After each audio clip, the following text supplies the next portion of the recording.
From outside, Finding Bigfoot looked like an adventure about chasing myths in the woods. The cast were explorers, chasing what they believed in. But off-camera, their story turned darker. The show's cancellation, health rumors, tragic deaths of friends, and bitter feuds tore apart their dream. What began as a quest for mystery became a series of heartbreaking losses. Colleagues who died, fans who risked everything, a community torn apart. Some struggled with ordinary jobs to get by, while others fought to stay hopeful despite ridicule. Before dismissing another Sasquatch story, keep watching.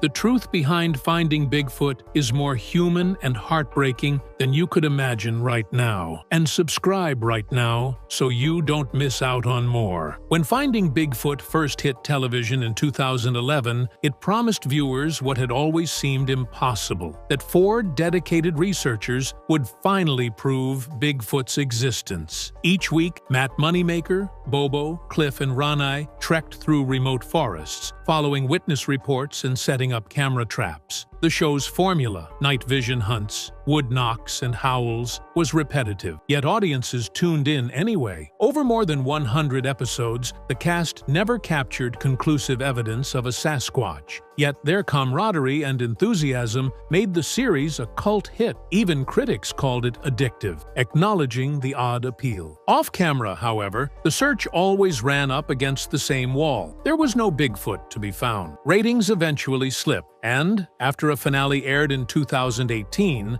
Animal Planet quietly canceled the show. No announcement heralded its end, and the promised evidence never materialized. A 3-year silence followed before a 2-hour special landed on Discovery Plus in 2021. Advertised like a nostalgic reunion rather than a fresh expedition, the show had been shuffled behind a streaming paywall, and the momentum was gone. Instead of a triumphant return, the special felt like an epilogue, highlighting the cast's good humor but also their failure to accomplish their mission. The tragedy is that the show's collapse wasn't just a programming decision, it marked the end of a dream. For nearly a decade, these 4 hunters had gambled their careers on delivering the holy grail of cryptozoology. The cancellation meant losing steady paychecks and a national platform. Viewers moved on. Critics joked that the only thing they proved was how not to find a Sasquatch, and the cast's once fervent quest risked fading into obscurity. Those empty woods and unanswered questions would soon be joined by personal hardships that made the show's ending feel like only the first blow. When the cameras stopped rolling, the cast of Finding Bigfoot were left not with fame, but uncertainty. For James "Bobo" Fay, the show's end meant returning to Eureka, California,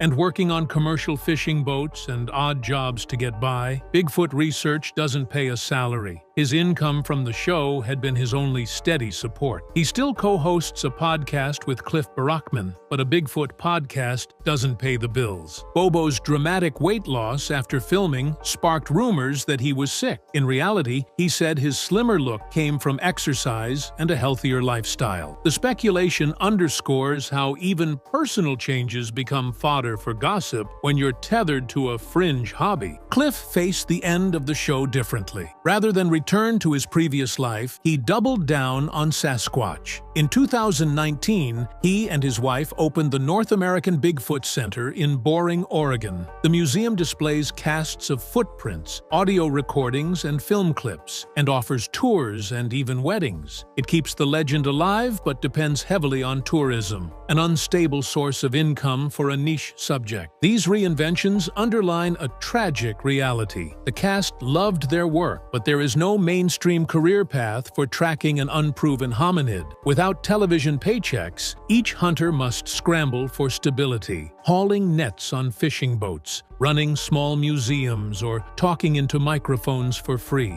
They persist because Bigfoot is a calling, but passion doesn't guarantee security. For Bobo, Cliff, and the others, life after the cameras means trading stardom for side gigs while trying to keep a fading dream alive. There's an irony in devoting your life to proving a creature exists. Once the cameras stop, the world forgets. The cast's dedication remains unchanged, but without the show, their hunt fades into obscurity. The end of Finding Bigfoot did not just mark a professional setback, it thrust the cast into a new kind of spotlight. Without the show's platform, they became fair game for rumors and online mockery. Most of the speculation focused on James Bobo Fay, whose dramatic weight loss between the early seasons and his later appearances startled viewers. Social media posts accused him of being gravely ill or even dying, some claiming he had cancer or that Bigfoot had cursed him. In reality, Bobo had embarked on a healthier lifestyle. He took up exercise, changed his diet, and shaved his hair. But in the echo chamber of the internet, his personal transformation morphed into feverish gossip. The same forums that once debated Sasquatch footprints now argued over whether Bobo was on his deathbed. For a man who still fishes to pay his bills, it must have been surreal to read strangers declare him dead. The cruelty extended beyond health rumors. Matt Moneymaker, the founder of the Bigfoot Field Researchers Organization and the show's alpha personality, became a lightning rod for critics. Skeptics labeled him a fraud for charging membership fees to attend expeditions and for promising evidence that never materialized. An ongoing feud with Canadian filmmaker Todd Standing spilled into the open when Standing accused Moneymaker of selling snake oil and running a staged television show. Moneymaker fired back by comparing Standing to notorious hoaxers. The argument exposed the wider schisms within the Bigfoot community. Researchers who should be united by a shared passion instead attack each other's methods and motives. Those conflicts erode trust, and the public sees only infighting rather than cooperation. Ranae Holland, the show's only skeptic and a biologist by training, faced her own form of hostility. Some Bigfoot enthusiasts labeled her a traitor for doubting eyewitness accounts, while skeptics accused her of lending scientific credibility to pseudoscience. Cliff Barackman kept a lower profile, but still endures jabs about operating a museum to a myth. In online comments and conspiracy forums, the cast members' love of cryptids is treated as evidence of gullibility or opportunism. Few acknowledge the genuine curiosity that drives them. Instead, they are caricatured as punchlines. Perhaps the greatest tragedy of this rumor mill is that it distracts from the real dangers and sacrifices involved in field research. When strangers obsess over Bobo's waistline or hurl insults at Moneymaker, they ignore the months spent hiking through remote wilderness, the nights in freezing tents, and the lost weekends chasing faint reports. The cast members have devoted their adult lives to a quest that most scientists dismiss. That commitment has cost them steady work, strained personal relationships, and in some cases, their physical safety. Yet online chatter reduces those sacrifices to gossip fodder. The internet's appetite for scandal means that instead of celebrating resilience, it magnifies human imperfections. For the Finding Bigfoot cast, coping with health rumors and digital harassment became an unexpected part of the job. They wanted to prove Bigfoot was real. Instead, they had to prove they were still alive. For the Finding Bigfoot cast, the search for an elusive creature has always carried a weight beyond television ratings. They are part of a small, close-knit community that bonds over long nights in the woods. When tragedy strikes that community, it hits hard. During the show's run,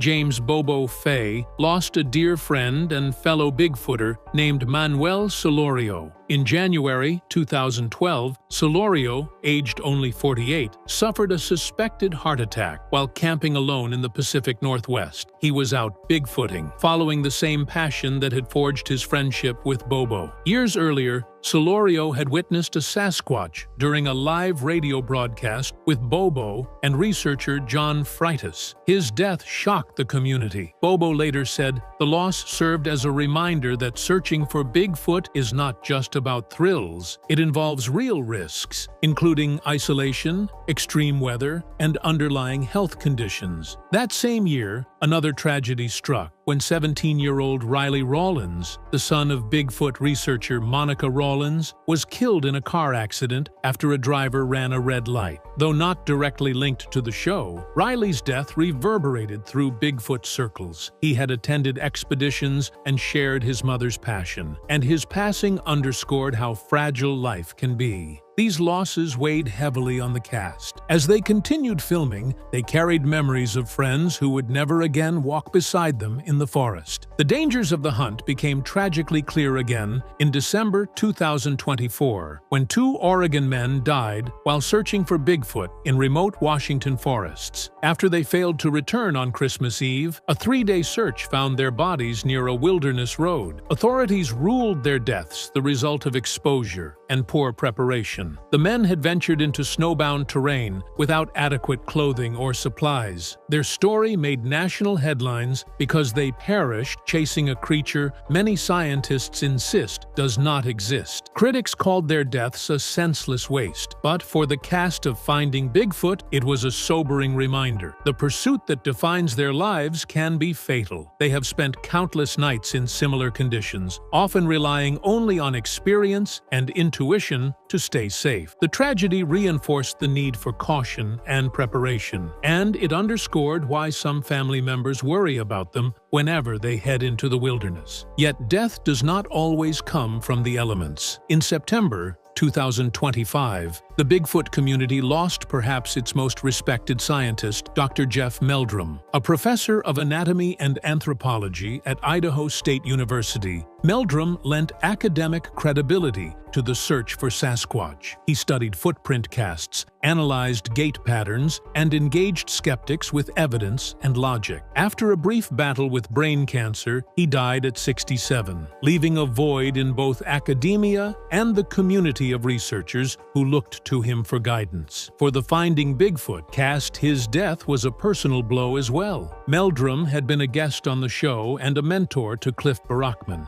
encouraging him to maintain rigorous standards when collecting evidence. Without Meldrum's voice, the gap between amateur enthusiasts and mainstream scientists widens. These tragedies illustrate how heavy the cost of pursuing Bigfoot can be. Friends die suddenly, accidents rob families of loved ones, and respected scientists succumb to illness. Every loss ripples outward. The cast must process grief while continuing to chase a creature that remains unproven. Each new expedition becomes both a tribute to those who are gone and a test of their own resilience. They cannot bring back Manuel Solorio, Riley Rawlins, the 2 Oregon hunters, or Dr. Meldrum, but they can honor them by pressing on. There is tragedy in this dedication too. To be defined by a search that may never succeed means living with perpetual uncertainty. For the Finding Bigfoot cast, that uncertainty is compounded by the knowledge that some of their comrades have already paid the ultimate price. By the time Finding Bigfoot went off the air, the show had become a punchline in popular culture. Late-night comedians joked that a program promising to uncover a giant ape had done nothing but chase shadows. South Park mocked the series in an episode that depicted the team as bumbling buffoons. Critics wrote that the show was a symptom of America's appetite for reality TV nonsense, a weekly reminder that cable networks would film anything if it drew viewers. Even fans often tuned in more for the banter and mishaps than for any expectation of evidence. The catchphrases of wood knocks, squatchy vibes, and thermal hits entered memes. For the cast, it was hard to ignore that their life's work had been reduced to punchlines. The ridicule wasn't merely for entertainment, it cut deeper. To scientists and skeptics, the show exemplified pseudoscience. Instead of controlled studies or rigorous methodology, viewers saw the cast following anecdotal reports, using ambiguous sounds as evidence and rarely applying standard wildlife biology techniques. Academic journals and skeptic magazines criticized the program for conflating speculation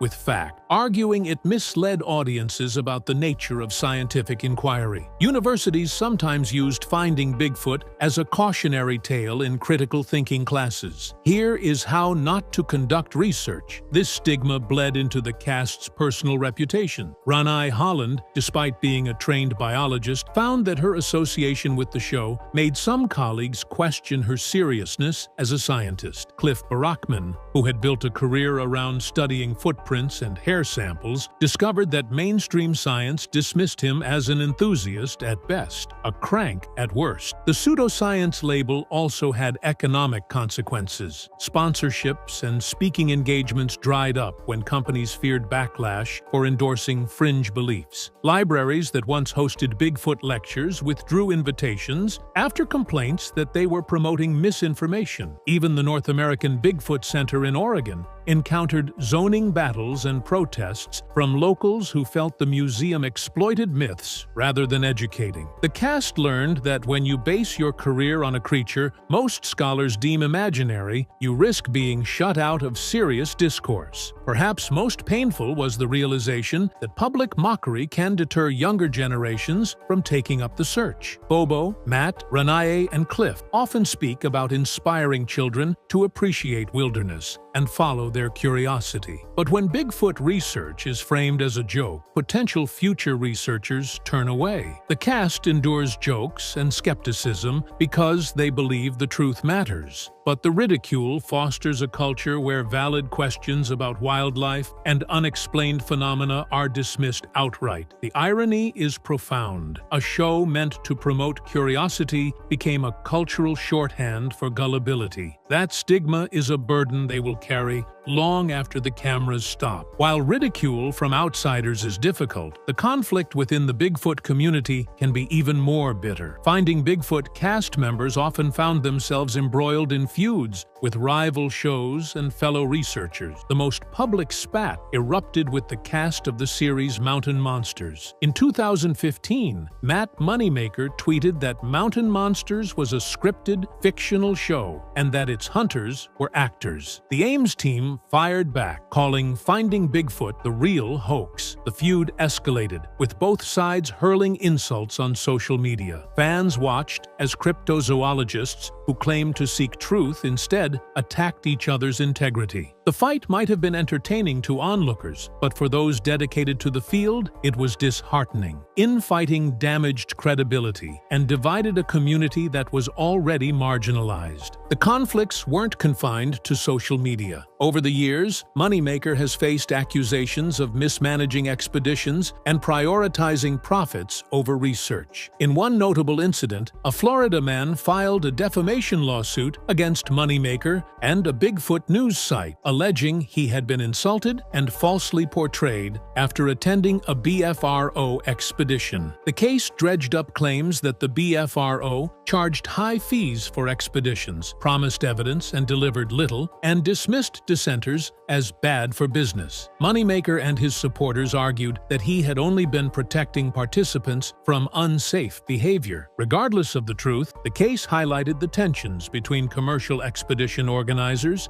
and participants who felt exploited. These controversies were amplified by the broader trend of Bigfoot entertainment. Shows like Expedition Bigfoot, Finding Monsters, and various YouTube channels sprang up to compete. Each program had its own approach to evidence, and they often criticized one another to stand out. Some accused others of faking footage or planting audio. Rumors swirled that certain cast members in multiple shows were secretly working together to stage dramatic encounters. Even within the Finding Bigfoot team, there were whispers of tension. Fans on forums speculated that Matt and Ranae clashed over methods, though the cast publicly downplayed any friction. In private, some researchers expressed frustration that sensationalism had eclipsed genuine fieldwork. They worried that the race for ratings turned Bigfoot research into reality television wrestling, complete with staged rivalries and contrived drama. The fracturing of the community isn't just a PR problem, it has emotional consequences. Many Bigfoot enthusiasts, including the Finding Bigfoot cast, entered this pursuit because they believed collaboration would bring them closer to answers. Instead, they have seen friendships end and alliances crumble over disagreements about evidence and ethics. The constant bickering discourages serious academics from getting involved. It also leaves the cast feeling isolated within their own passion. When your life's work is dismissed by mainstream science and attacked by your peers, discouragement creeps in. The tragedy is not just that Bigfoot remains unfound, it's that the search has fractured the community that cares most about it. Mending these divides may be the cast's greatest challenge yet. Without unity, the dream of proving Sasquatch's existence grows ever more remote. After the cameras stopped, the cast refused to fade away. Cliff Barackman poured his savings into a small museum and research hub in Oregon, displaying footprint casts and recordings, and hosting talks and summer camps. The North American Bigfoot Center keeps the legend alive and funds new outings. He and Bobo launched a podcast that interviews witnesses and researchers, building a community that no longer depends on network schedules. Listeners call in with stories and questions, creating a dialogue that television never allowed. They attend conventions and festivals, meeting fans who still believe and selling casts to support expeditions. Ranae Holland embraced science outreach, telling students that skepticism and curiosity can coexist. Matt Moneymaker continues guiding paid expeditions, controversial yet popular with people eager to experience the hunt. Together, they show that passion can survive ridicule by shifting to podcasts, museums, and lectures. Resilience itself becomes their legacy. Yet the future is uncertain. Mainstream interest has moved on, and technology has failed to turn up evidence. Science remains unconvinced. The death of Dr. Jeff Meldrum removed a bridge to academia. The cast are older now, feeling the physical toll of decades in the field. Knees ache, hearing fades. Families ask when the chase will end. Bigfoot itself is becoming folklore rather than frontier possibility. Younger audiences see Sasquatch as a meme, and streaming platforms favor flashier shows. Without proof, the environmental argument for protecting hypothetical habitats rings hollow. A core of believers persists, but as the world focuses on climate change, biodiversity loss, and pandemics,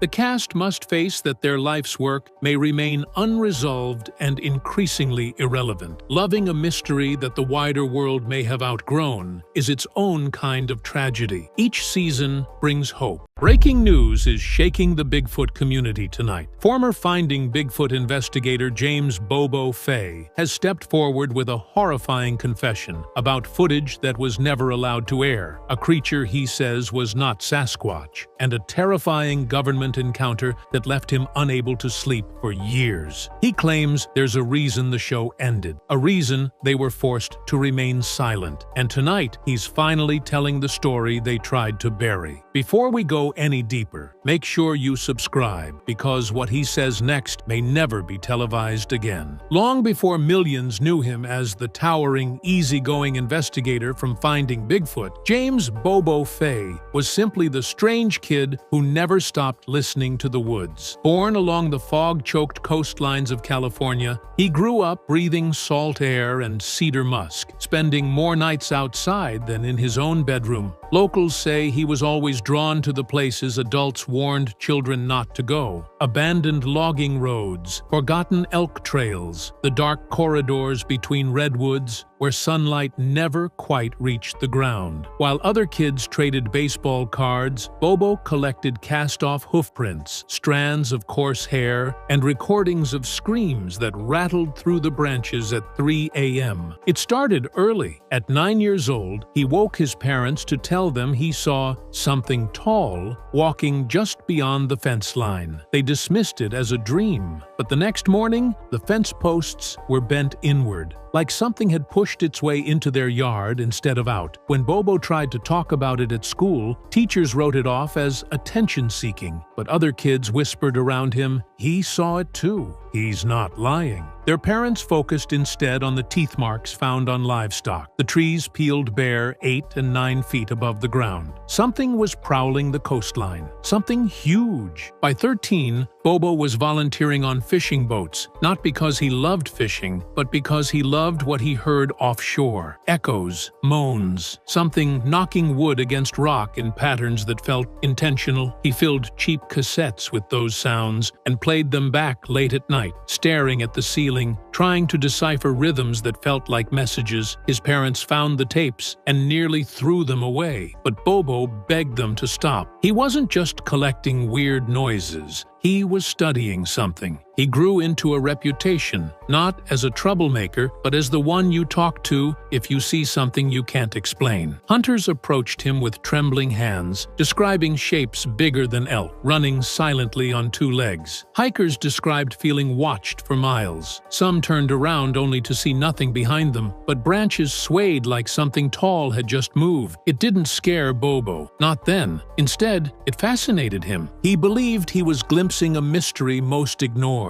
But looking back now, he admits something chilling. I wasn't just chasing them, they were watching me grow up. By the time Finding Bigfoot came knocking, Bobo wasn't just a believer, he was a walking database of every strange footprint, guttural howl, and missing livestock report across the Pacific Northwest. Producers were drawn to him because he wasn't theatrical. His excitement came from the kind of curiosity most people lose as adults. They wanted authenticity, and Bobo was authenticity. But from the moment filming began, something felt off. Before the first investigation, the cast was handed a binder titled Safety Protocol. Inside were rules that no one on the team remembered ever requesting. They weren't about bears or dehydration. They were about patterns. Never knock on trees more than 3 times in a row. Never play recorded vocalizations past 2:45 a.m. Never stand alone in clearings during full moons. And, strangest of all, never acknowledge echoes that come from more than one direction at once. When the team questioned the rules, producers brushed them aside. Standard guidelines. Legal stuff. Bobo didn't buy it. As filming progressed, he noticed subtle discomfort among veteran crew. Camera operators refused to look at tree lines through viewfinders for too long. Audio techs asked to leave early whenever the forest went completely silent. The kind of silence that swallows breath and squeezes the air from your lungs. Even their medic admitted something unsettling. More crew suffered migraines and nosebleeds in the woods than on any other outdoor production he'd worked. Then came the problem with footsteps. In several early episodes, Bobo and the team heard bipedal footsteps pacing them from the dark. The rhythm was human, but the distance between steps was outrageous.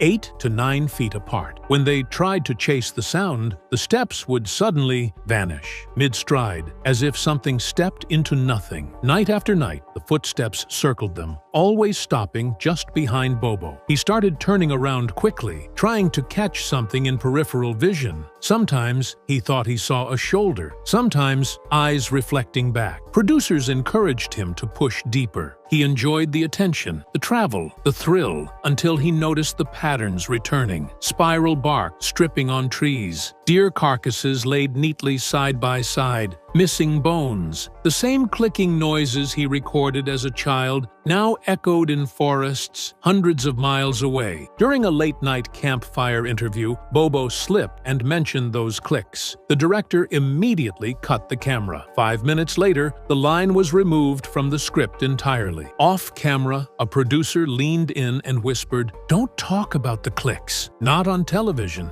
Bobo didn't understand. Not yet. All he knew was that suddenly he wasn't sure if they were hunting something or if it had been waiting for them to come back. The turning point happened in Washington state, deep inside an overgrown logging road that hadn't seen a truck in 20 years. Locals refused to guide them. One old man at a diner simply said, "Things out there, don't forget faces," and left half his coffee behind. That should have been the first sign to turn around, but it wasn't. The production schedule demanded content, and the crew trudged deeper beneath dripping pines where daylight died early. Their plan was simple: record knocks, mimic suspected calls, and wait. Bobo volunteered to be the one to vocalize. He stepped forward, inhaled, and let out a booming, trademark howl that echoed for miles. The forest answered, not with an animal cry, but with a perfect imitation of his voice, bouncing from 3 different directions at once. The crew froze. Bobo's eyes widened. He tried again, a different pitch. The same mocking reply came back, slightly delayed, like something was studying his vocal cords. The sound technician swore he saw branches sway in the opposite direction of the echo, as if something was circling them silently. Infrared cameras picked up heat signatures, tall shapes. too wide at the shoulders, bending at angles that looked painful. One silhouette crawled vertically up a tree, joints rotating like a spider's legs. The director ordered the team to keep filming. This was gold, but no one felt like celebrating. Then came the whisper. Bobo leaned in. His microphone caught faint syllables just behind his neck, his own voice whispering back to him, "Don't turn around." His body went cold. He spun anyway. Nothing. Just darkness so thick it felt physical. The forest grew quiet. Birds stopped. Wind choked out. And then something started knocking on trees. Slow, rhythmic, and close. Cameras turned, but found no source. The knocks accelerated, circling like a predator, tightening a noose. One cameraman vomited from the pressure in his skull. Another began bleeding from the nose. Suddenly, the forest spoke. Rapid clicking, layered with low growls, forming patterns like language. Bobo whispered, "That's not Bigfoot. That's something else." The footage showed their tent shaking from outside that night. Hands, too many joints, too long, pressed against the fabric, feeling their way across the seams. The shadows didn't move like animals. They moved like things that studied anatomy and tried to impersonate it. By morning, trees surrounding their camp were stripped in spirals, and someone or something had left bare footprints around Bobo's sleeping mat. Bare, human-shaped, but each foot had 6 toes. That episode never aired, and the network didn't just delete it, they classified it. After the Washington incident, the production changed. Crew members who once joked around the fire now whispered among themselves, eyes darting to tree lines between takes. The medic complained about a new, constant ringing in his ears. The sound operator developed migraines so sharp they sent him to his knees. When producers suggested bringing in replacements, both men refused to leave the show. "They know my voice now," the sound operator muttered. The next filming location was a state forest no longer listed on government maps. When Bobo asked why, a local ranger replied, "Because too many things go missing there." At first he assumed she meant animals, until she clarified, campers, hunters, rangers, anyone alone after midnight. During the investigation, Bobo noticed quiet zones in the terrain, pockets of absolute silence where insects would not enter. Within those zones, the soil was churned into circular depressions, as if something moved just beneath the surface. They filmed everything. That night, the team heard gravel footsteps outside base camp, scraping, dragging, then the distinct sound of something stepping onto exposed roots. They shined lights. No eyeshine reflected back, but the trees themselves seemed to lean, ever so slightly, as if something tall pressed against them while passing through. At dawn, the camp perimeter was littered with pine needles arranged into spirals again. Only this time, in the center of each spiral sat a single strip of torn cloth, the kind used on ranger uniforms. 2 crew members quit on the spot. When the team reviewed motion-triggered wildlife cameras, nearly half the night was missing, corrupted. But what remained showed something horrifying. A shadow stretching across the forest floor, impossibly long, bending at 3 different angles as it moved. No footsteps, no cadence, just the slithering silence of elongated limbs. Producers ordered the footage destroyed. Bobo protested. He argued that viewers deserved the truth. The lead producer pulled him aside and said quietly, "You think Bigfoot is the mystery? Bigfoot is the decoy." The forest didn't scare Bobo anymore. It was the patterns. Patterns imply intelligence, patterns imply hunger. And whatever walked through those trees vanished without leaving tracks. Because sometimes the ground doesn't matter when you're not entirely touching it. The call came from a frantic shipping manager in Northern California. For weeks, security guards patrolling an abandoned warehouse swore something tall was slipping between the loading docks at night, tripping alarms and leaving behind piles of shredded cardboard. Not chewed, peeled, like something was stripping the material to examine its fibers. Producers jumped on it. The team arrived expecting raccoons. Instead, they found the building's security office lined with monitors showing nothing. Every time a camera picked up movement, the feed blurred, then snapped back to clarity after the motion passed. The guards insisted they saw the shape with their own eyes. 9, maybe 10 feet tall, with arms that nearly reached the ground. The crew ran a nighttime lockdown. Bobo moved through the aisles with a FLIR camera,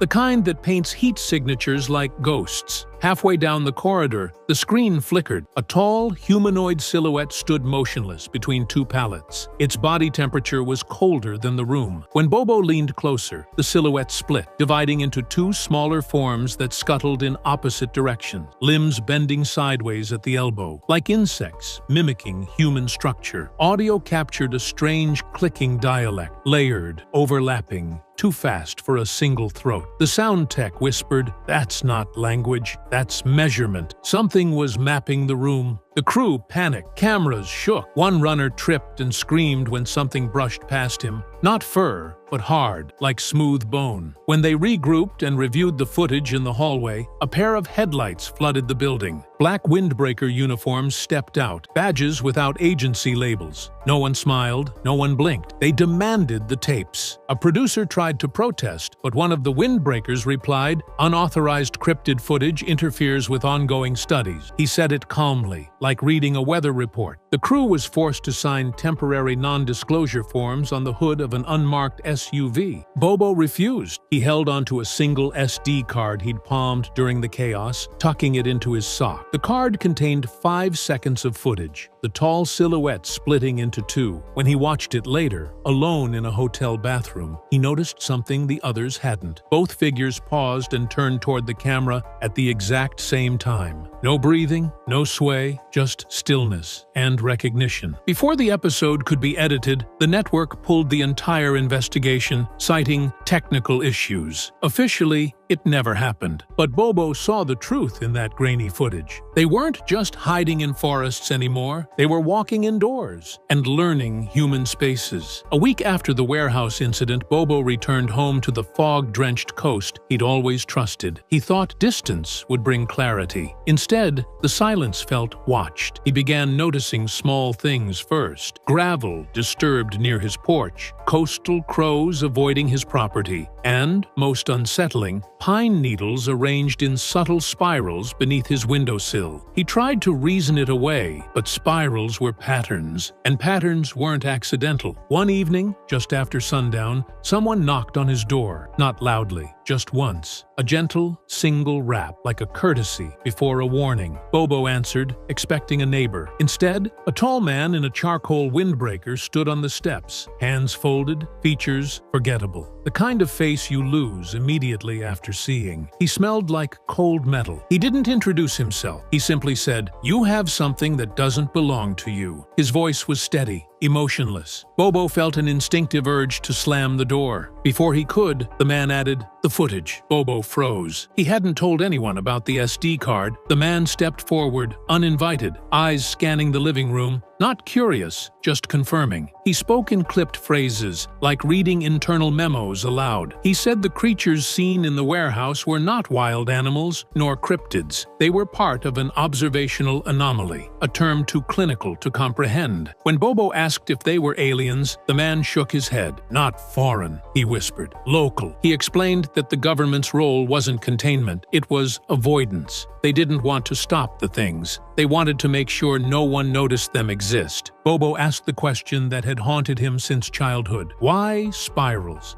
The man paused, eyes tightening, and replied, "Because spirals are how they remember. It's their version of handwriting." Before leaving, he leaned in and spoke softly, almost delicately, as if trying not to agitate the air around them. "Do not vocalize their clicks. You do not know what you're saying back." The man turned to exit, then stopped at the threshold. Without turning around, he added a sentence that made Bobo's chest hollow. "They choose a person. They listen for years. They wait." After the door shut, Bobo felt the house shift, wood settling, or something pressing gently against the siding. For the first time in his life, the woods he loved felt predatory. He burned the SD card that night, but it didn't change anything, because the next morning he found fresh spirals in his driveway gravel. No wind could have arranged them, and embedded perfectly at the center of each spiral was something worse: his own boot print. Despite the warnings, despite the spirals, despite the stranger's voice lingering like static in his ears, Bobo went back. Not with a crew, not with cameras. Just one borrowed thermal scope and the kind of dread that pushes a man forward instead of stopping him. Crescent Field had been sealed off on paper, but no fencing stopped determined hikers. Within minutes of stepping onto that soil, he realized something had changed. The forest was silent. No insects, no owls, not even wind brushing leaves. A dead stillness, thick enough to taste. The field where his footage was taken now bore markings, wide circular impressions in the dirt, interlocking like gears. It looked like something heavy had stood there, many of them. When he crouched to inspect a depression, his thermal scope glowed bright at the edges. Heat signatures, recent. That's when he saw it. At the far end of the field, a lone tent stood, brand new nylon, bright red, the kind backpackers use, but no campsite surrounded it. No footprints, no smoke, no gear. Just the tent. His pulse thudded. He called out, voice cracking, "You all right in there?" Nothing. Then the tent wall moved, not from inside, like something brushed against the fabric from outside, slowly, like a fingertip tracing along canvas. Then another line, then a curve, and before Bobo could rationalize, the fabric stretched outward, imprinting a face from the outside, pushing inward, upside down, elongated, features pressed like clay, eyes too large, mouth too wide. No breathing, just a silent stare. Bobo staggered back, tripping over himself. The face slid across the tent wall without footsteps, without weight. Like gravity meant nothing. A click sounded.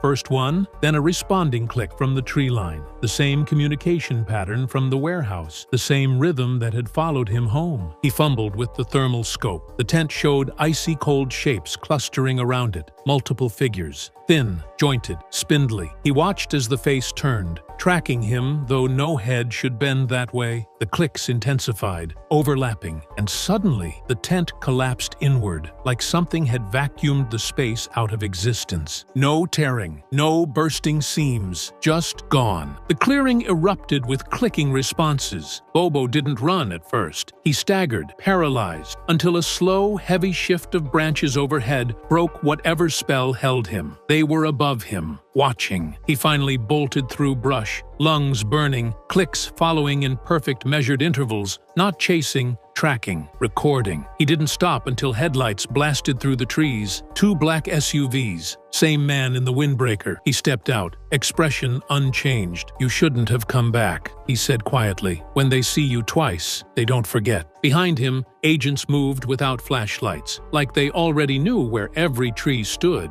As they passed him, one whispered a phrase Bobo wishes he never heard. "They're cataloging." Today, Bobo's voice quivers when he speaks. He avoids cameras. He sleeps with lights on. Because some nights, when the wind dies and the world goes still, he swears he hears clicking, answering itself from different parts of his property. And sometimes, in freshly fallen pine needles, he finds spirals, with his footprint centered perfectly inside. Bobo doesn't talk about Crescent Field publicly anymore, but privately, he's begun telling a few trusted investigators the same chilling thing. The creatures aren't hunting, they're counting, cataloging behavior, mapping who returns. He says those spirals are assigned marks, not threats, inventory tags. And recently, he woke up to something new outside his window. 2 spirals, side by side. The second was smaller. A friend had visited the night before. He's convinced the government isn't hiding these things because they can't stop them. They're hiding them because acknowledging them would expose a terrifying truth. Some wilderness doesn't belong to us. Some trails aren't accidental. And sometimes, when you leave a forest, it doesn't mean the forest leaves you. For years, Matt Moneymaker was the loudest voice in the Bigfoot world. But recently, something changed. His posts stopped, his public appearances disappeared, and insiders whispered that he saw something he was never supposed to capture near a decommissioned military base. Tonight, Matt breaks his silence and reveals evidence so disturbing it sent government contractors to his doorstep. Before we begin, make sure you subscribe,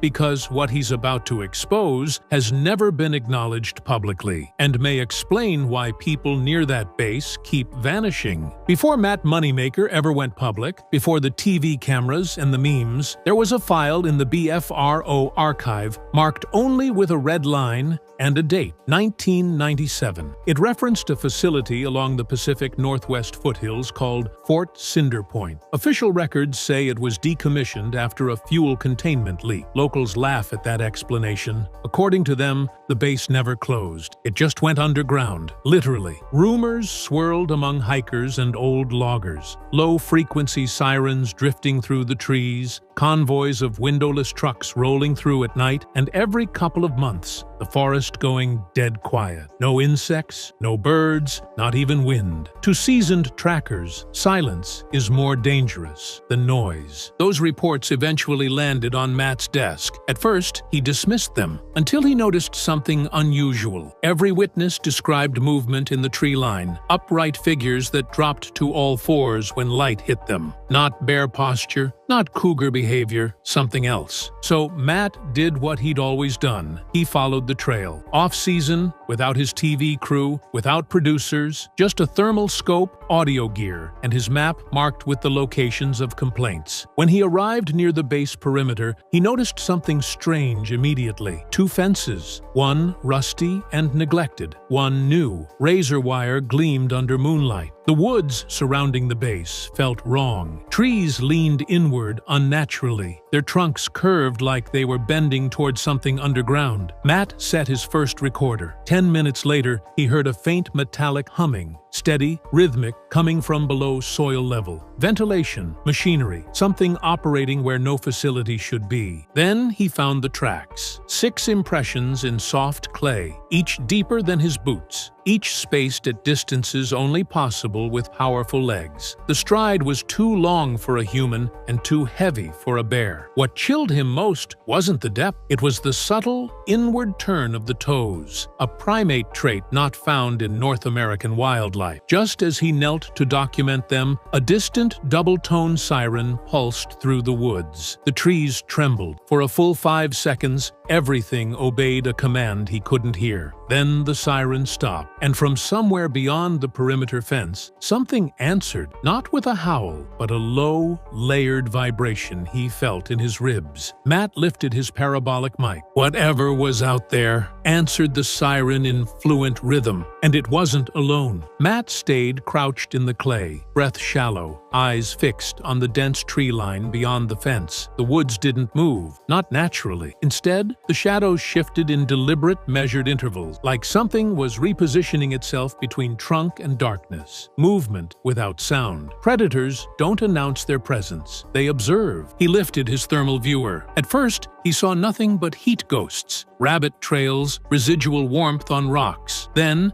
in the upper edge of the scope, a shape flickered, tall, upright, narrow head, shoulders hunched forward in a posture no human stands in. It swayed side to side, like testing light angles. When the figure realized it was being watched, it stopped swaying entirely. Total stillness. Matt steadied the scope. The creature's head tilted, slowly, intelligently, like a scientist examining a specimen. Then 2 more shapes bled into the thermal palette from behind it. Their heat signatures overlapped, almost synchronized, but their silhouettes were wrong. Limbs too long, knees bending subtly backwards. Every instinct in Matt's body screamed, leave. He didn't. Instead, he whispered a vocalization, one he'd recorded years earlier, a classic whoop, a harmless test. He wanted to gauge whether these were just large primates, but what answered wasn't a whoop. It was a triple click, followed by a resonant harmonic downshift that vibrated his tiny chest mic into distortion. Matt felt the sound more than he heard it. The trees rippled, leaves trembling even though the air stayed perfectly still. A second cluster of clicks echoed back from the opposite direction, something answering, communicating, coordinated. Then came the first visual horror. All 3 upright shapes dropped to all fours, without bending their torsos. Their spines didn't round or flex. They simply hinged downward, joints rotating sideways like the mechanics of a folding machine. Every hair on Matt's arms stood up. Predators don't drop like that unless they're preparing to advance. The double siren pulsed again, shorter this time. and the creatures froze mid-crawl. Heads snapped toward the base. They waited, obedient, like soldiers responding to command. Then, without warning, they retreated into darkness, vanishing in complete silence. Matt exhaled for the first time in what felt like minutes. He lowered his scope. That's when he saw something new. Boot prints, fresh, not his, leading deeper into the restricted woods. He followed them with his eyes until they faded into brush. He wasn't the only human out here tonight. Something,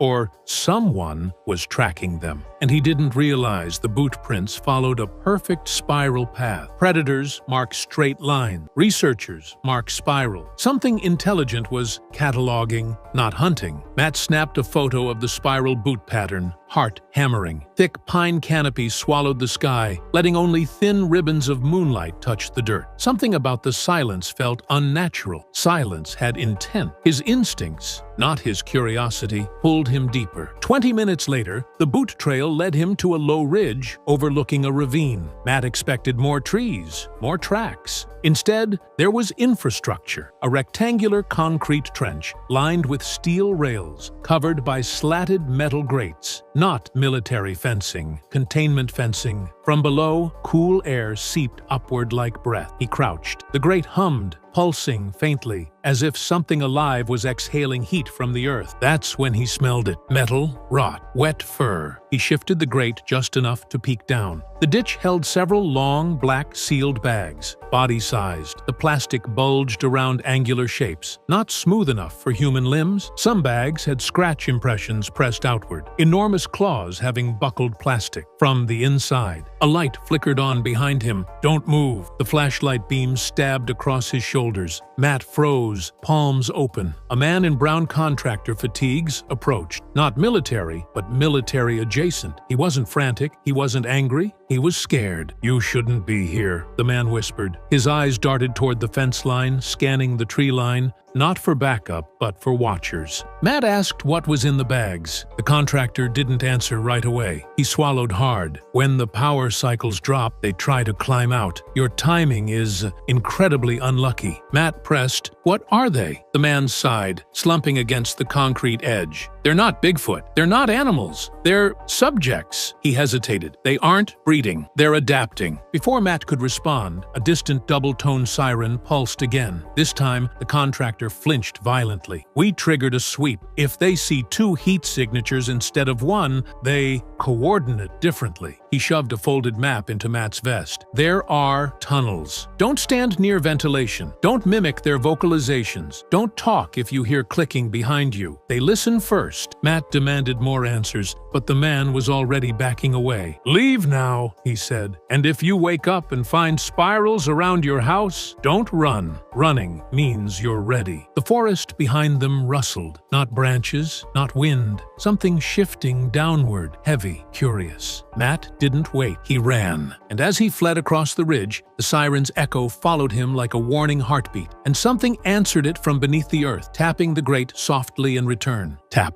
Tap, tap. 3 clicks. Intelligent. Matt didn't stop running until the forest thinned and moonlight cut through in silver beams. His lungs burned, breath scraping like sand across his throat, but the woods behind him stayed quiet, too quiet. Not silence of absence, silence of observation. He killed his flashlight and let his eyes adjust. Darkness swallowed everything at first. Then shapes began to emerge. Halfway up a slope, between 2 leaning pines, a figure stood. Matt froze. The silhouette was tall, shoulders hunched forward like an ape trying to appear smaller. But it wasn't hair that caught moonlight. It was skin, pale, smooth, almost translucent. The creature leaned sideways, not turning its head, but rotating its entire upper torso like a hinge. Matt lifted his parabolic mic, hands trembling. What he heard wasn't breathing. It was a low mechanical whirring, like gears shifting inside a chest cavity. He whispered a basic whoop again. Testing. The thing responded instantly, not with a vocalization, but a perfect mimic of the pitch. But the tone was layered, like 3 voices stacked slightly out of sync. Matt's spine prickled. This wasn't copying. It was sampling, like it was analyzing resonance. Then, another sound. From deeper in the trees came a rolling chuff, followed by the distinct crack of branches branches bending downward with enormous weight. Something massive was moving toward the watcher. The pale figure shifted posture, dropping to all fours without a hint of joint strain.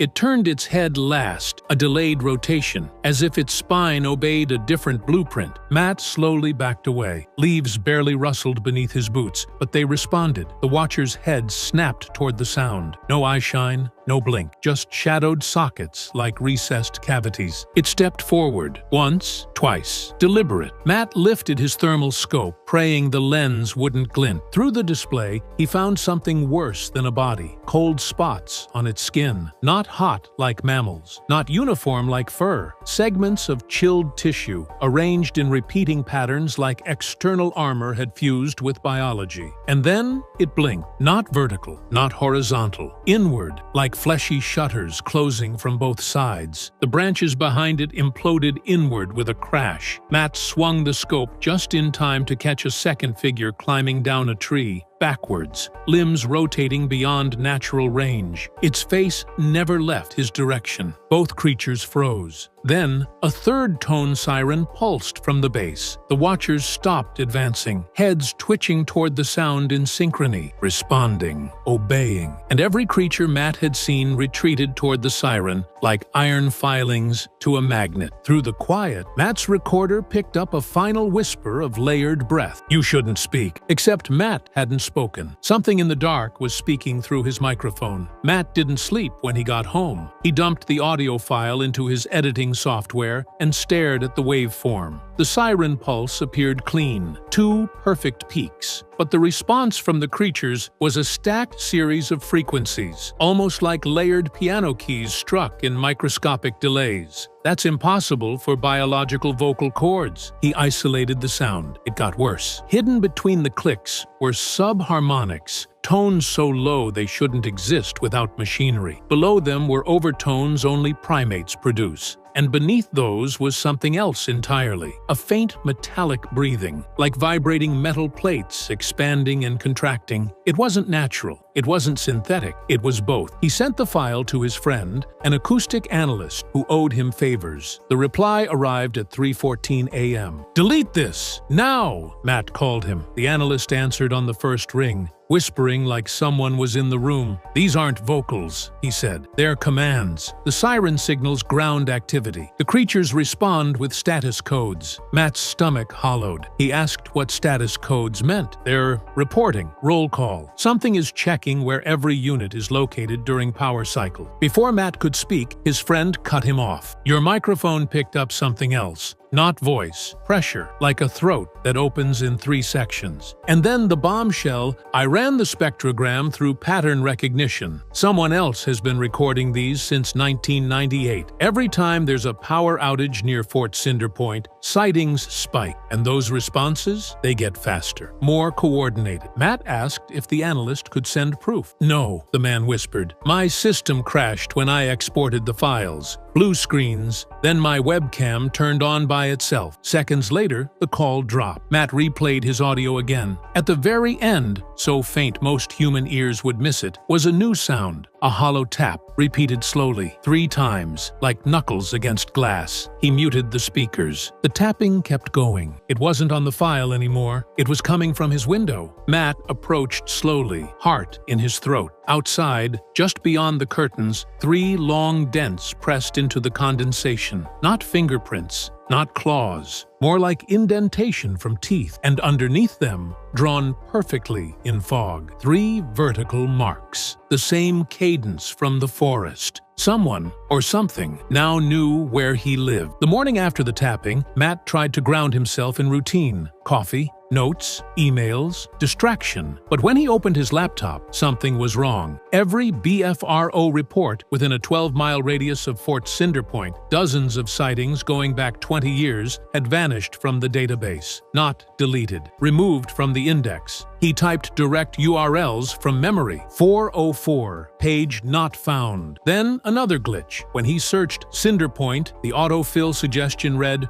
restricted in red text. No one at BFRO had access to restricted tags. That was server level. His phone buzzed. It was one of his veteran field investigators, voice shaking. All my reports from that region, gone. Even the witness names. And Matt, 2 of the witnesses don't answer calls anymore. Matt froze. Witnesses don't just disappear. He checked social media for updates. Instead, he found something chilling. Every time he tried to tweet, the compose box flickered, then grayed out. His cursor froze mid-keystroke. After 3 attempts, his account forcibly logged out. A message appeared. Your activity violates protective review. He wasn't banned. He wasn't warned. He was being silenced algorithmically. Then the calls started. Unknown number. No caller ID. Silence when he answered. Breathing, not human panting. Mechanical, rhythmic, like something inhaling through 3 channels at once. Next, colleagues began backing away. One apologized, voice trembling. Matt, please stop contacting witnesses. We signed NDAS. They're monitoring our devices now. Monitoring? Then he checked his front door. A package sat on the porch. No postage. Inside, a printed stack of his own emails, private drafts that never left his computer. Someone had accessed his writing while offline. At the bottom page was a handwritten note. They adapt to behaviors. You are predictable. That night, something stood behind his property line. Tall, still. Its silhouette bent forward like it was sniffing the ground. Then it began clicking. 3 beats. Pause. 3 beats. The cadence from his recording. Matt flicked his porch light on. The silhouette didn't run. It simply leaned away, disappearing backwards into darkness, without turning around. Joints folding like hinges. When Matt returned inside, he noticed the back window condensation again. 3 dents. Same position, same spacing. But this time, right below the marks, was something new. Dragged across the glass in a finger-like smear. Run equals permission. Matt barely slept after the message on his window. At sunrise, he drove 2 hours to meet the BFRO investigator who'd whispered warnings. When Matt arrived, the man was pacing outside his cabin. Eyes bloodshot, hands shaking. He pointed toward the tree line without speaking. Matt listened. Silence. That same predatory quiet. Inside, the investigator pulled out a hard drive wrapped in foil. They can hear electronics, he whispered. They mimic idle power signatures. He plugged it into a battery-powered laptop and showed Matt footage he'd captured near Cinder Point the night before. In frame, a ventilation grate at the base's perimeter. Steam poured upward, then stopped abruptly, like someone turned off the breath of a furnace. Something rose into view, not climbing,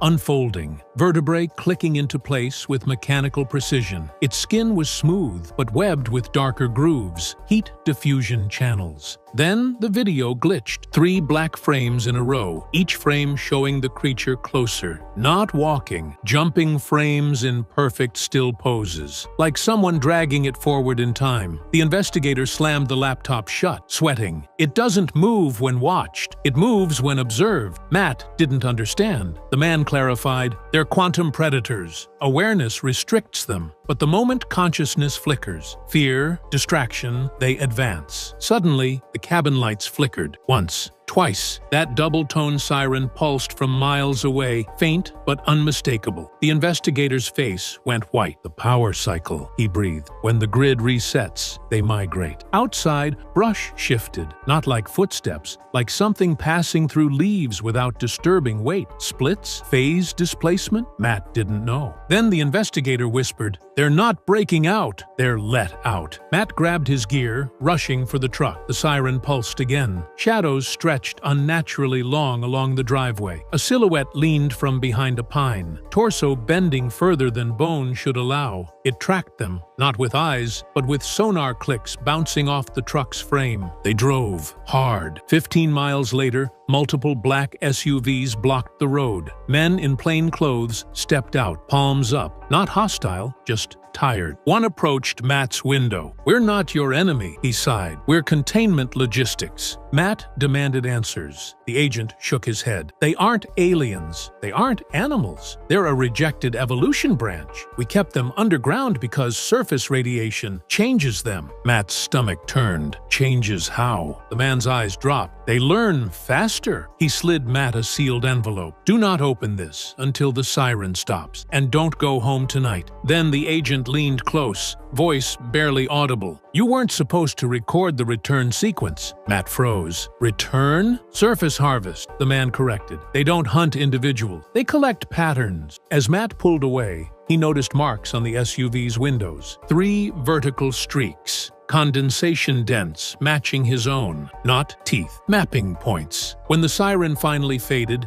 Matt opened the envelope. Inside was a single sentence. They remember by sound. They choose by silence. Outside his windshield, pine needles fluttered in 3 spirals. Matt hasn't returned to Fort Cinder Point since that night. He moved to a new address, switched phones, closed every social platform. But silence didn't save him. Because sometimes, after the power dips in his neighborhood, he hears clicking through the vents. 3 taps, answered by 3 more somewhere across the house. Witnesses nearby are vanishing again. Spiral patterns show up on porches. Pets refuse to go outside. Matt's warning is simple. If you hear the double-tone siren, don't speak, don't breathe loudly, don't run. Because when the surface cycles begin, the watchers aren't hunting flesh. They're hunting recognition. And once they remember your sound, they don't forget. It began with a locked door in the middle of the woods. No warning, no announcement, just a quiet decision to stop filming immediately. The Finding Bigfoot crew had stepped into Bobo Fay's private cabin,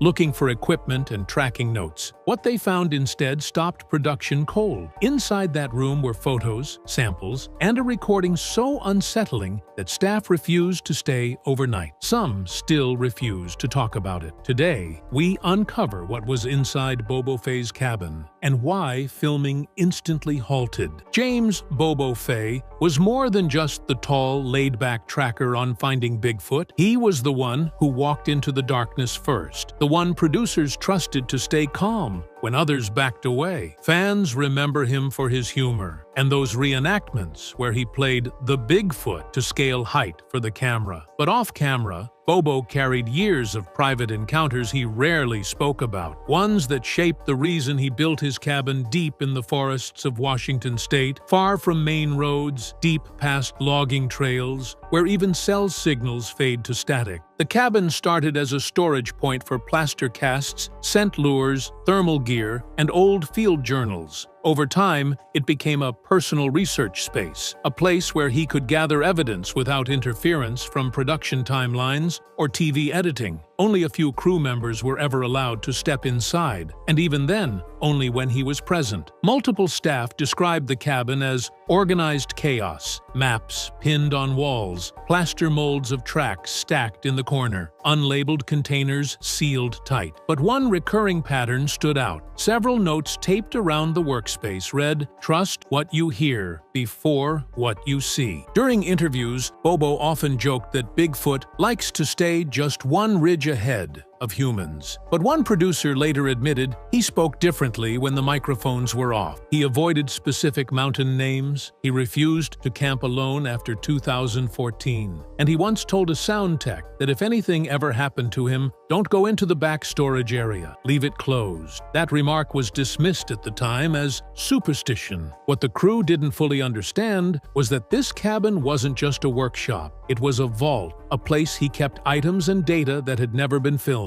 never sent to network review, and according to rumor, never even mentioned to the cast. Items tied to one specific encounter he later referred to only as the one that followed me back. That encounter became the reason he stopped joking about Bigfoot being harmless, and the reason opening that storage area caused filming to stop that day, without warning. The incident that forced production to shut down began on a routine shoot. The crew was filming material for an episode focused on high-frequency vocalizations detected in the Pacific Northwest. It was meant to be filler content, simple interviews and footage of the equipment Bobo had been using off-camera for private research. Filming wrapped early that afternoon, and with time left before sunset, a junior producer suggested capturing some behind-the-scenes footage inside Bobo's cabin to use as supplemental material. Bobo hesitated, but eventually agreed, under one condition. They were to film only in the front section. Nothing past the door marked archive. At first, everything appeared normal. The cameras showed shelves of casting material, laminated maps marked with red and black ink, audio recorders labeled by timestamp instead of location. But according to the assistant cameraman,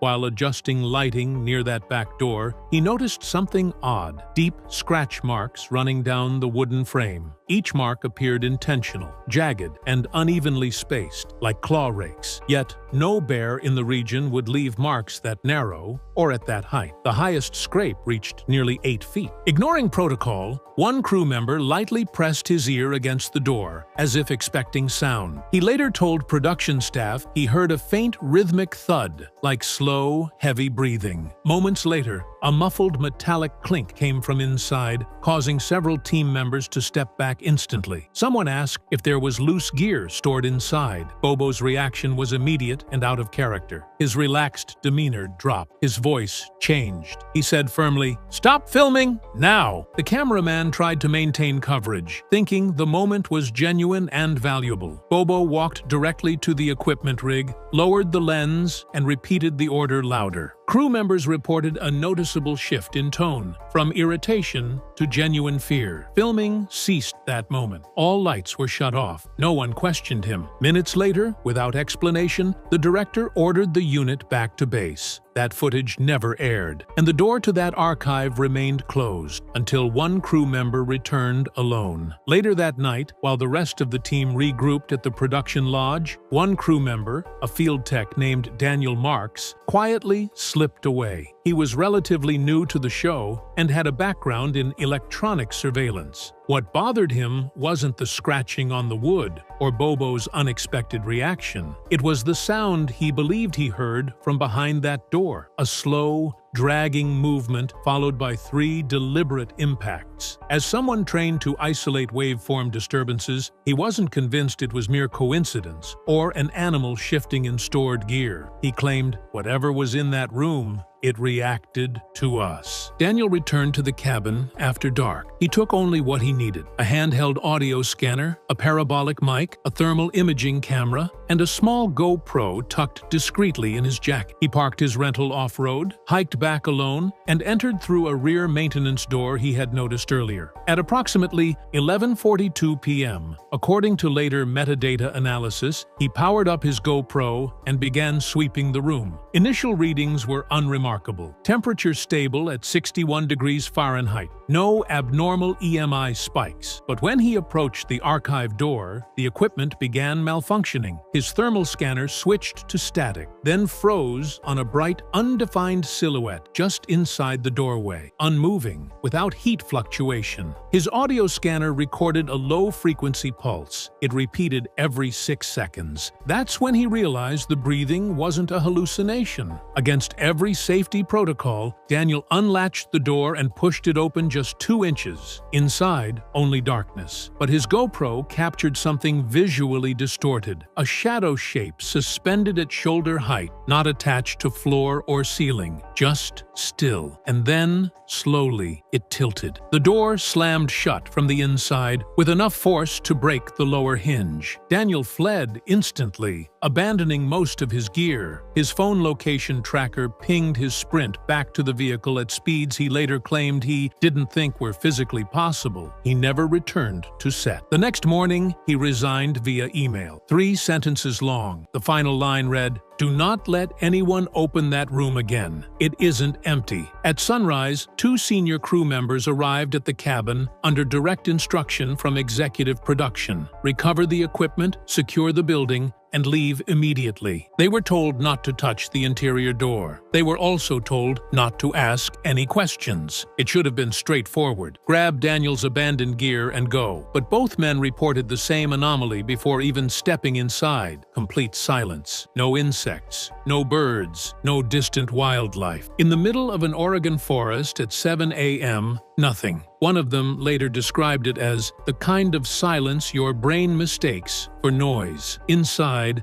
the cabin seemed untouched. Daniel's thermal scanner was still on the floor, battery drained but lens cracked outward as if impacted from the front. His parabolic mic had its receiver clipped by something sharp. His GoPro was nowhere in sight. Building protocol required them to at least collect damaged tech, so they photographed the damage. When they approached the archive door, one crew member claimed his phone stopped recognizing orientation, switching between portrait and landscape every second. All digital clocks, including camcorder timestamps, jumped ahead to 3:11 a.m. before returning to correct time. When they leaned close to the frame, they heard it. 3 impacts, 6 seconds apart, just like Daniel had described in his resignation email. Per production rules, they did not open the door. Instead, they lifted the scanner and microphone, placed them in a sealed Pelican case, and made for the exit. But as they stepped outside, a soft sound followed them, like something pressing against the other side of the door, something that waited until they reached the tree line before scraping downward. They drove straight back to base camp. Engineers reviewed what little remained from Daniel's GoPro data, only 5 usable frames extracted, each corrupted around the central silhouette. Analysts ran spectral image separation, but stopped halfway. Frame 3 showed what appeared to be an elongated right arm, bent at an unnatural angle, reaching toward the camera. The forearm displayed patch-like hair distribution consistent with primate samples. Frame 4 showed the same arm, but no visible hand, just a blur. Frame 5 was black. The recovery team was told that all remaining files were encrypted and sent to private review by legal consultants. Production staff never saw them again. That afternoon, filming resumed, but Bobo never allowed anyone to enter that cabin again. When asked why, he paused a long time, then said simply, "Because whatever's still in there hasn't finished looking for us." The production team expected Bobo to be furious about Daniel's unauthorized entry. Instead, when they told him, he went silent. According to multiple crew members, he didn't ask what Daniel saw. He only asked whether anyone had touched the sample case stored in the back room. When he was told no, Bobo exhaled like he had been holding his breath for years. That sample case was something he never spoke about on camera. A dark metal container, roughly the size of a toolbox, secured with combination locks and wrapped in industrial chain. No labels, no documentation.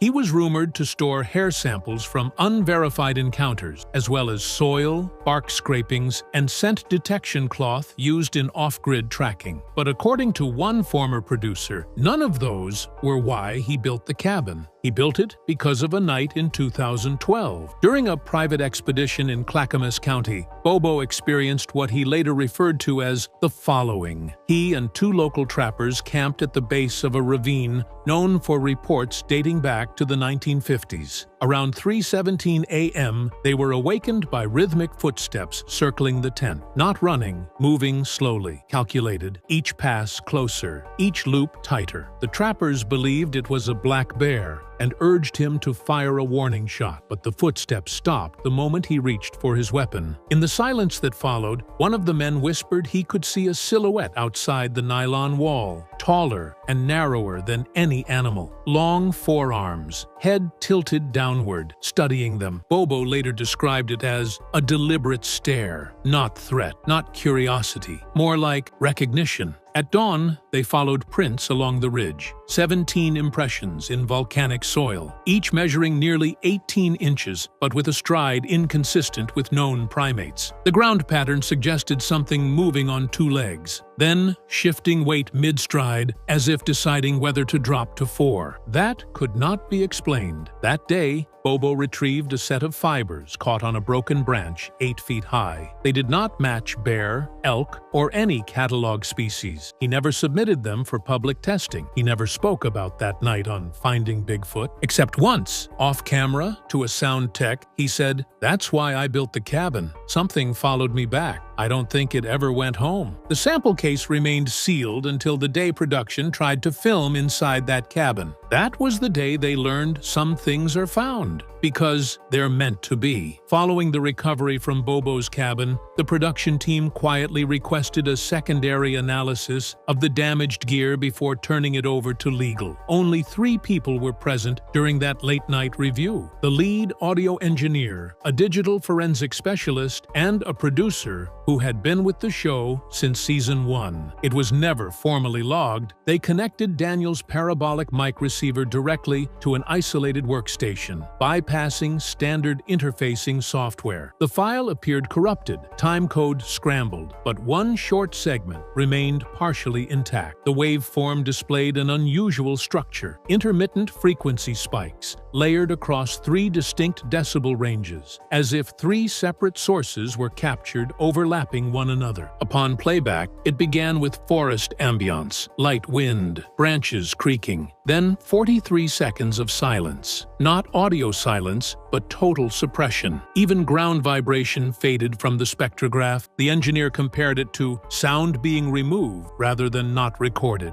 At the 44-second mark, something came through. A sharp inhale, long, wet, followed by 3 knocks, precisely 6.4 seconds apart. The exact pattern Daniel described before quitting. Then, something else. A low, uneven rhythm, too slow to be footsteps, too inconsistent to be heartbeat. The waveform indicated 3 alternating frequencies, one in the vocal range, one lower than any known biological source, and one spiking at ultrasonic levels detectable only through equipment. Engineered? Biological? Impossible to tell. The small group listened in silence until the last 5 seconds, a layered vocalization. It wasn't a growl, it wasn't speech, but it followed cadence patterns similar to known vocalized communication: measured pauses, repeated tone bursts, subtle pitch shifts. A comparison was run against known animal calls in North America. No match across 73,000 entries. The forensic specialist ran the sample through language pattern detection, searching for structure. The algorithm returned one result: calculated modulation, indicative of reply sequence, as if it was answering something.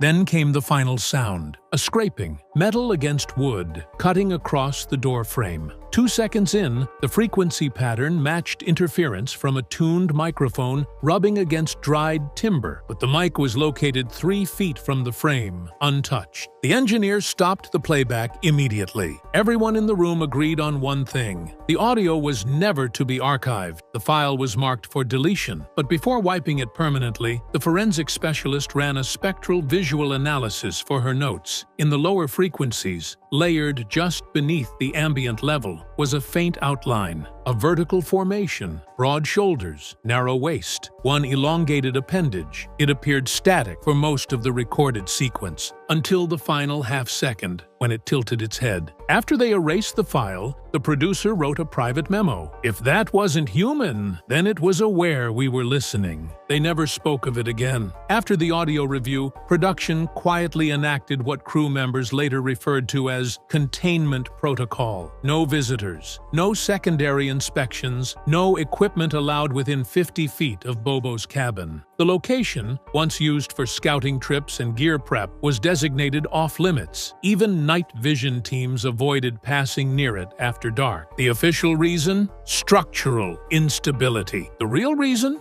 None of them wanted to wake whatever was still inside. A team from the network's legal division arrived 2 days later to evaluate liability and potentially remove any items that could lead to speculation or press leaks. They were accompanied by a wildlife compliance expert, 2 security contractors, and a telecommunication auditor tasked with checking unexplained satellite signal spikes logged near the property. That group lasted 41 minutes inside the cabin. Witnesses say they exited pale and visibly shaken. The lead legal officer instructed the crew to seal the interior door permanently using industrial bolts and reinforced plating. No one was to speak about what was behind it, not publicly, not privately. One contractor asked if they should remove the sample case. The legal officer reportedly replied, "If it stayed quiet this long, don't disturb it." Afterward, a notice was quietly appended to all crew contracts. Entering restricted containment area without direct written authorization will result in contract termination, loss of litigation protection, and forfeiture of remaining compensation. No one ever sought that authorization.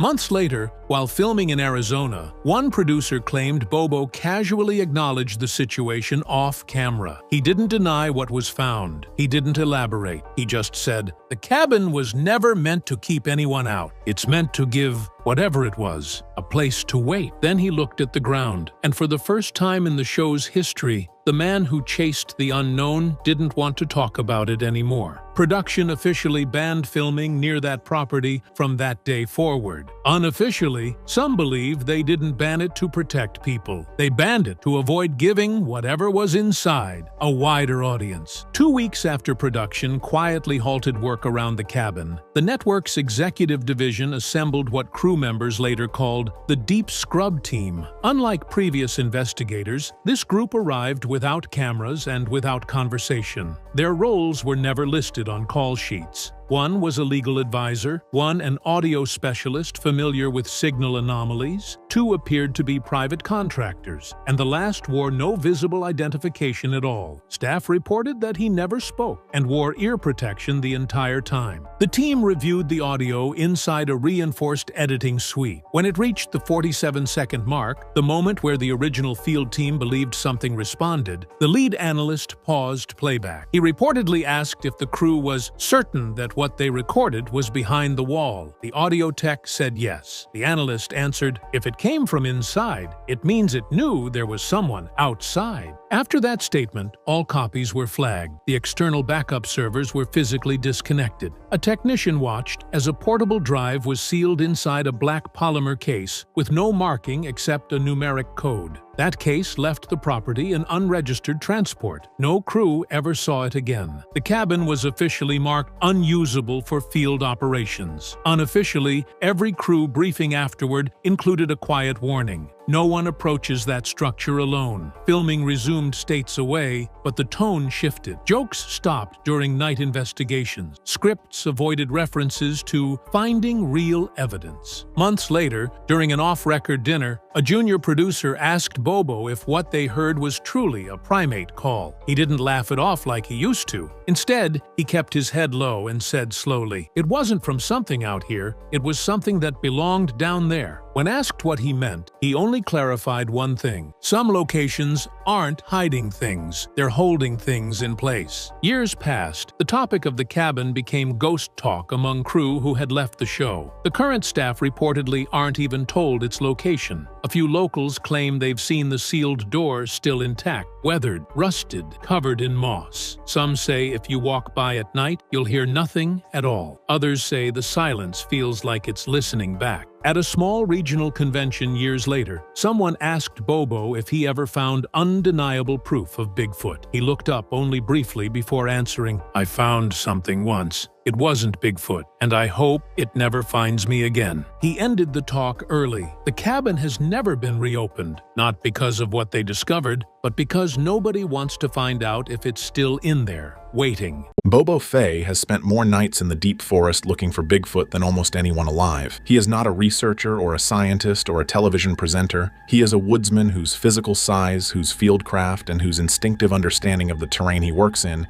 gave Finding Bigfoot a capability in the deep wilderness that no studio production could manufacture. He has never discussed this investigation until 1 minute ago. Subscribe and stay until the very end, because what Bobo just revealed is the one thing Finding Bigfoot was never supposed to say out loud. James Fay, Bobo to everyone who has ever spent 5 minutes in the Finding Bigfoot orbit, occupies a specific and irreplaceable position in the Bigfoot research community that his television profile has always undersold. The show's format positioned him as the comic relief, the large, enthusiastic, perpetually optimistic woodsman whose sheer physical presence in the forest made him useful as a size reference for track comparisons, and whose willingness to wade into any dark terrain, climb any ridge, or spend any number of hours in any weather condition doing call blasting made him invaluable as an operational asset in the field. That positioning was accurate as far as it went.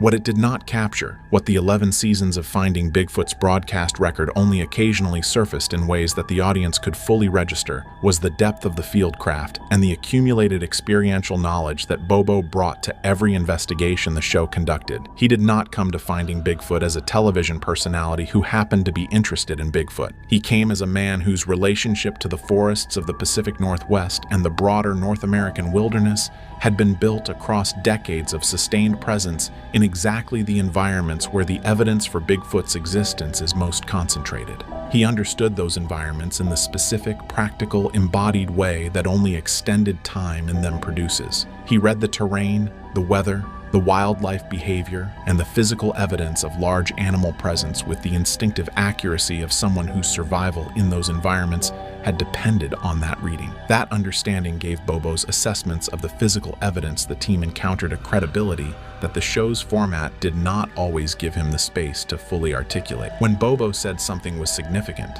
it was because his accumulated experience in comparable terrain had given him a reference framework for what significant looked like and what it did not look like, a distinction that the show's most serious viewers came to rely on his judgment to draw. When he said something was unlike anything he had encountered before, it carried the weight of a man who had encountered a great deal and who understood the difference between the extraordinary and the genuinely anomalous. The investigation he just revealed falls into the second category, not because what the team encountered was more dramatic than the prior season's most intense investigation mode, because it was more final. And Bobo is the person whose decades of fieldwork gave him the framework to understand what that finality meant in terms of what it confirmed about the question the show had been asking across its entire run. The investigation, whose details Bobo just revealed, was not generated by the Finding Bigfoot Productions standard location selection process. It did not emerge from the research team's review of BFRO report databases or from a witness contact who reached out to the show through its official channels. It came from Bobo's own knowledge of the terrain, from years of personal fieldwork in a specific section of the Pacific Northwest that he had been returning to independently of the show's production schedule, because the evidence he kept finding there across those independent visits had been building a picture that the show's investigation deployments had not yet been designed to fully address. Bobo's relationship to this location predated Finding Bigfoot by years. He had first visited the area during an independent research trip that the BFRO had organized in the period before the television production began, and what he had found on that first visit, the track density, the structural evidence, the acoustic activity during a single overnight stay, had produced in him the specific quality of recognition that his years of fieldwork had trained him to distinguish from the ordinary strangeness that the deep forest produces for people who spend enough time in it. This was not ordinary strangeness. The location had been actively producing evidence of a consistent and specific character across every visit Bobo had made to it in the years between that first trip and the investigation whose details he is now revealing. The track evidence at the location showed a distribution pattern consistent with territorial use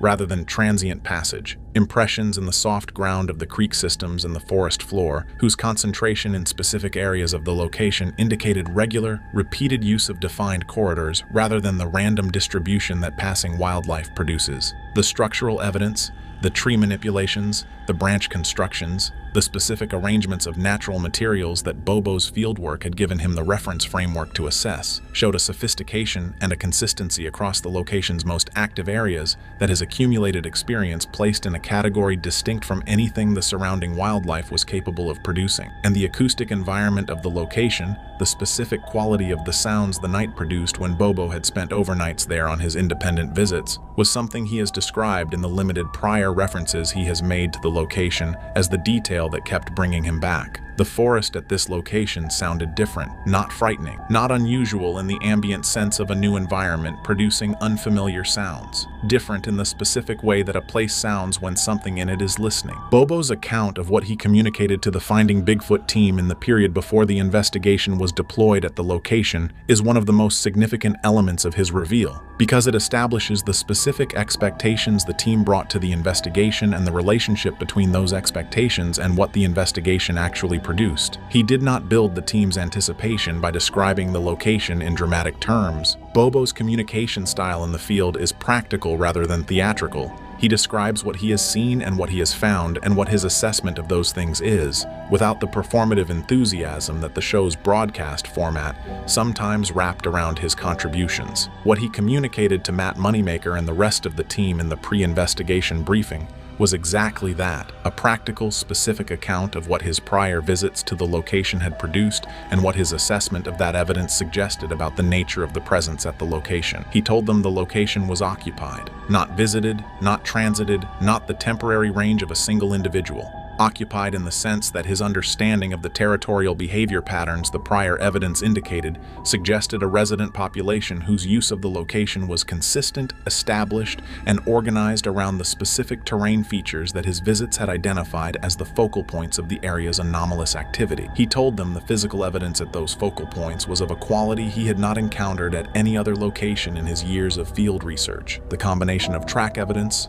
structural evidence, and biological material whose collection he had been careful not to disturb on his prior visits in the expectation that the right investigation deployment would eventually be organized around the location. He told Cliff Barackman specifically that the track evidence at the creek drainage focal points was going to be the most significant physical documentation opportunity either of them had encountered in their research careers. Cliff's response to that assessment, from a man whose track analysis expertise gave him the specific context to evaluate the claim, was to treat the investigation deployment as the most important the show had yet organized, and he told Ranae that the location was going to challenge her framework in a way that none of the prior investigations had challenged it, not because he expected her to abandon her skepticism, he respected her skepticism and always had, but because what the location had been producing across his prior visits was evidence that her methodological framework was going to have to work very hard to account for conventionally. It did not account for it conventionally. What it produced instead is what Bobo's reveal addresses in full. The Finding Bigfoot team arrived at the location in the late afternoon and spent the initial hours of the investigation establishing the baseline documentation that the show's methodology required before any active investigation session could be conducted. Bobo guided the baseline survey with the specific knowledge of the location's geography that his prior visits had given him, directing the team to the creek drainage focal points where the prior physical evidence had been most concentrated, positioning the monitoring equipment at the approach corridors whose activity levels his previous overnight stays had established as highest, and identifying the specific areas of the location where the structural evidence from his prior visits remained visible as contextual documentation for what the baseline survey was establishing. What the team found during the baseline survey exceeded what Bobo's prior account had led them to anticipate, not in its general character, which was consistent with his description, but in its freshness. The physical evidence at the focal points was recent. The track impressions in the creek drainage soil whose condition Cliff Barackman assessed with the forensic precision his track analysis career had developed indicated activity within the prior 24 to 48 hours. The structural evidence at the primary focal point, the branch constructions and tree manipulations that Bobo had documented on his prior visits, had been added to and reorganized since his most recent independent visit, indicating ongoing use of the site in the period between visits. And the biological material visible at the primary nest structure was fresh enough that Ranae's field biology assessment placed its deposition within a day of the team's arrival. The location had been actively used within the prior 24 hours. Whatever was using it had been there the day before the team arrived and was not far away now. The baseline survey was still in progress when the first acoustic event occurred. Not a distant vocalization heard at the edge of audible range,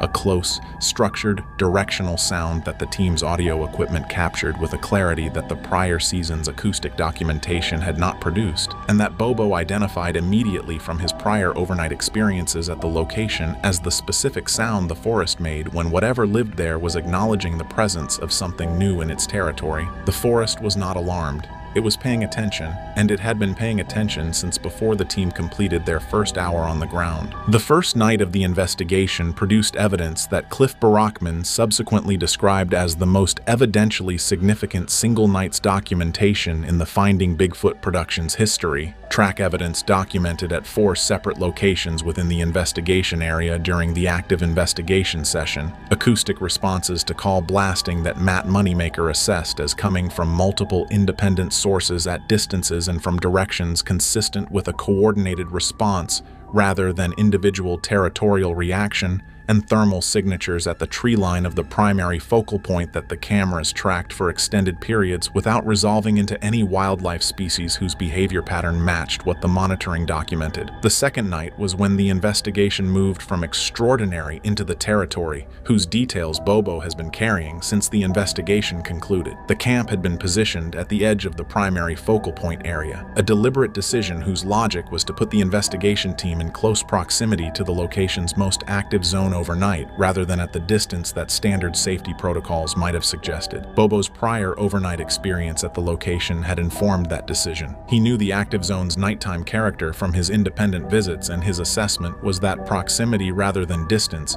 was the approach that would produce the most significant documentation. What he had not anticipated, what his prior overnight experience at the location had not produced, and therefore had not given him the experiential basis to predict, was the specific development that the second night generated at the camp position. Something approached the camp, not at the tree line, not at the outer boundary of the thermal camera's coverage range, not at the ambiguous middle distance that the prior season's most dramatic night investigation moments had typically occupied. Something approached to within a distance that Bobo's account characterizes with the specific precision of a man who has spent enough nights in the deep forest to calibrate proximity accurately. Close enough that the distinction between an organism choosing to approach and an organism that had decided the camp's position within its territory required direct assessment was not a distinction that needed to be drawn theoretically. Close enough that the sound of its movement through the undergrowth at the camp's edge was audible without equipment, and close enough that what the thermal cameras documented when their coverage captured it at that proximity is what the rest of Bobo's reveal addresses,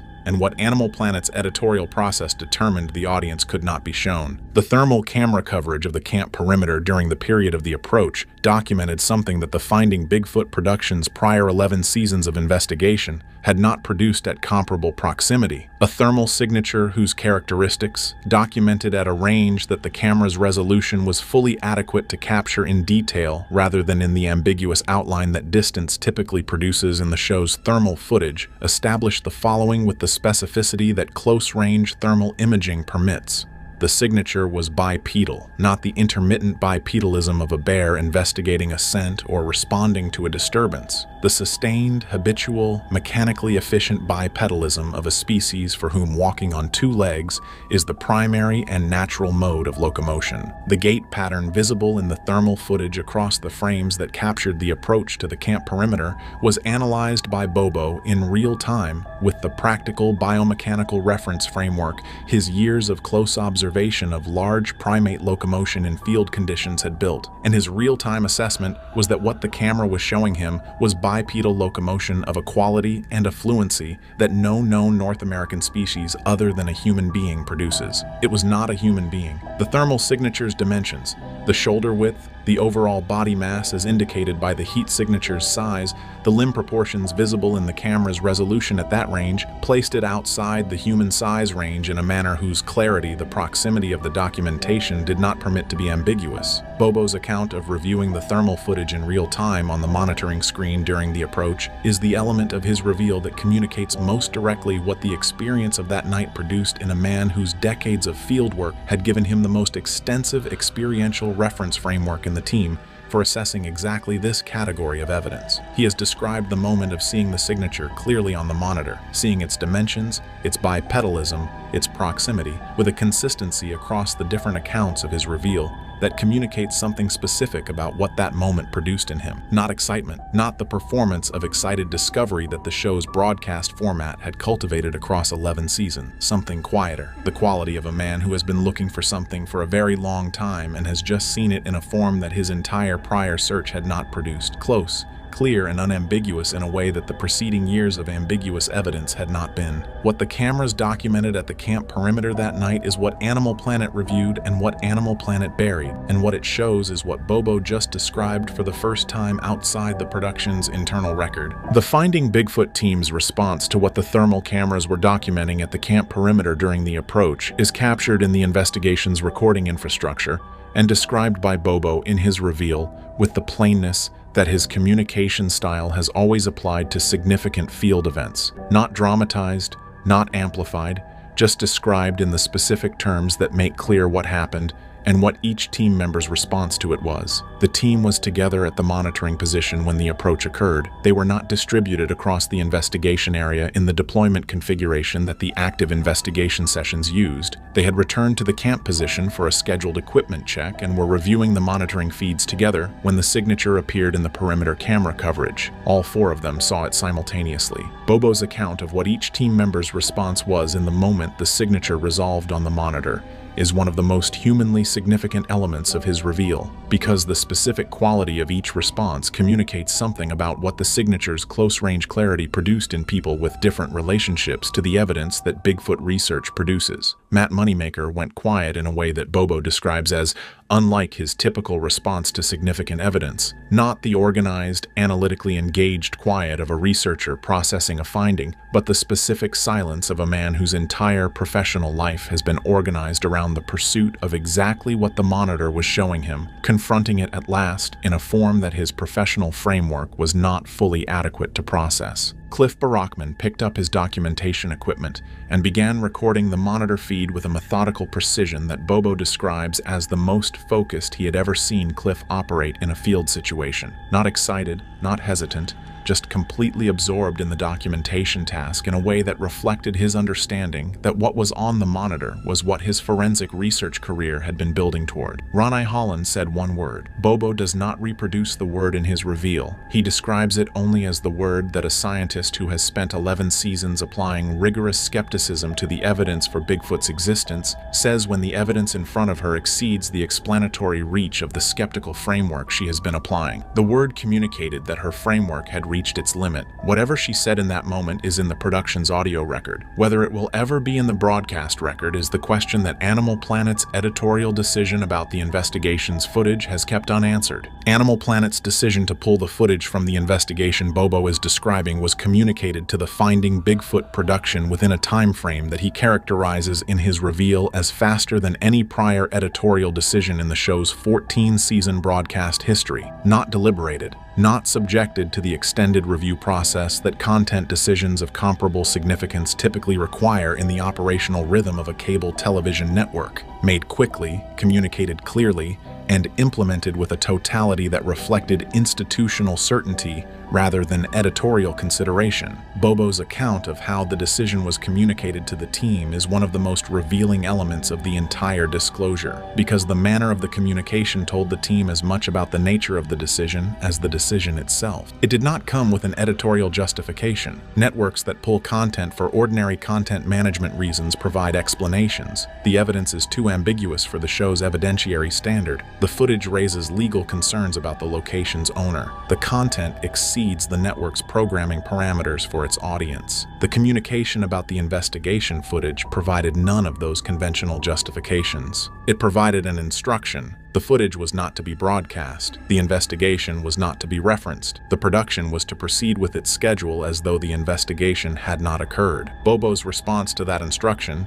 and to the decision it represented, is something he describes in his reveal with a candor whose quality reflects the specific position he has always occupied in the Finding Bigfoot operation as the team member whose practical field orientation made him the least embedded in the institutional frameworks that complicate the other team members' responses to the editorial relationship with the network. He did not accept the justification because no justification was offered. He did not accept the decision as an ordinary editorial call because the speed and the totality of it was not consistent with ordinary editorial process. What he accepted What the years since the investigation have produced in him in terms of his understanding of what the decision represented and why it was made is a conclusion about the institutional calculation that Animal Planet performed when its review of the investigation footage produced the suppression decision. The network understood what the footage showed. It understood what showing it would mean for the audience's relationship to the question the show had been asking across 11 seasons, and it made the calculation that what showing it would mean was something it was not willing to produce. Bobo accepted that calculation long enough to stay silent about the investigation. He has now decided the silence has lasted long enough. James Fay has spent more time in the forests where Bigfoot is reported to exist than almost any other living person. The investigation he just revealed is where that time finally arrived at its destination. Not a dramatic confrontation, not a blurry image at distance. Thermal footage at close range on a specific night at a specific location that his decades of fieldwork gave him everything he needed to understand. He does not frame what he saw as a belief. He frames it as something he saw on a monitor, close enough to be clear,